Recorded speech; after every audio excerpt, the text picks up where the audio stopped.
ജില്ലയിലെ മികച്ച വില്ലേജ് ഓഫീസറായി സംസ്ഥാന സർക്കാരിന്റെ അവാർഡ് നേടിയ ഉപ്പുതോട് വില്ലേജ് ഓഫീസർ ജോസ് സെബാസ്റ്റ്യനെ കോൺഗ്രസ് മരിയാപുരം മണ്ഡലം കമ്മിറ്റിയുടെ നേതൃത്വത്തിൽ അനുമോദിച്ചു.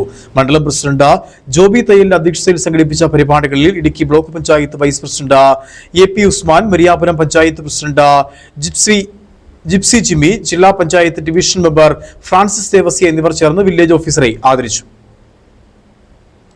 ഇടുക്കി ജില്ലയിലെ ഏറ്റവും മികച്ച വില്ലേജ് ഓഫീസറായിട്ടാണ് ഉപ്പുതോട് വില്ലേജ് ഓഫീസർ ജോസ് സെബാസ്റ്റ്യനെ സർക്കാർ തെരഞ്ഞെടുത്തത്.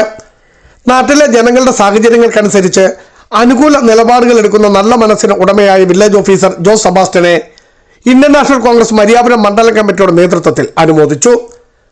മണ്ഡലം പ്രസിഡന്റ് ജോബി തയ്യൽ അധ്യക്ഷനായിരുന്നു. ഗ്രാമപഞ്ചായത്ത് പ്രസിഡന്റ് ജിപ്സി ജിമ്മി, ജില്ലാ panchayat division member Francis Arakkaparambil എന്നിവർ ചേർന്ന് ഓഫീസറെ പൊന്നാട അറിയിച്ചു. പ്രോത്സാഹന പ്രവർത്തനത്തെ പറ്റി പറയുകയും ചെയ്തിട്ടുള്ള സാഹചര്യം ഞാനിപ്പോൾ ഇതിൻ്റെ പ്രൊസീജിയർ എന്താണ്, അവാർഡ് കിട്ടാൻ വേണ്ടി എന്താണ് അതിൻ്റെ പ്രൊസീജിയർ. അപ്പോൾ സർക്കാർ ഡിപ്പാർട്ട്മെന്റിൽ നിന്ന് അപേക്ഷ ക്ഷണിക്കുകയും ആ അപേക്ഷ അടിസ്ഥാനത്തിൽ കളക്ടർ സജസ്റ്റ് ചെയ്യുന്ന ആളുകൾക്കാണ് അവാർഡിലേക്ക് വരുന്നത് അല്ലേ.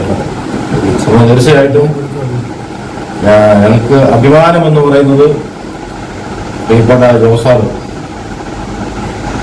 NGO അസോസിയേഷന്റെ സംഘടനയുടെ ഭാഗമാണ്. Block panchayat vice president AP Usman, മണ്ഡലം പ്രസിഡന്റ് ജോബി തയ്യൽ എന്നിവർ ചേർന്ന് മെമ്മന്റോയും നൽകി. ബ്ലോക്ക് പഞ്ചായത്ത് അംഗം ടെസി തങ്കച്ചൻ, ജിജി അഴകത്ത്, മറ്റ് നേതാക്കളായ MD Thomas, Thankachan Ambattukuzhi, Vijayan Kallunkal, Thankachan Bempeni, Baby Choorakuzhi, CDS chairperson Shaibi Giji, Royi Edasserikunnel, Benny, Jimmy Pallikunnel ഉൾപ്പെടെയുള്ളവർ പങ്കെടുത്തു. Biju Vaishan Parambil, Idukki vision news, Idukki.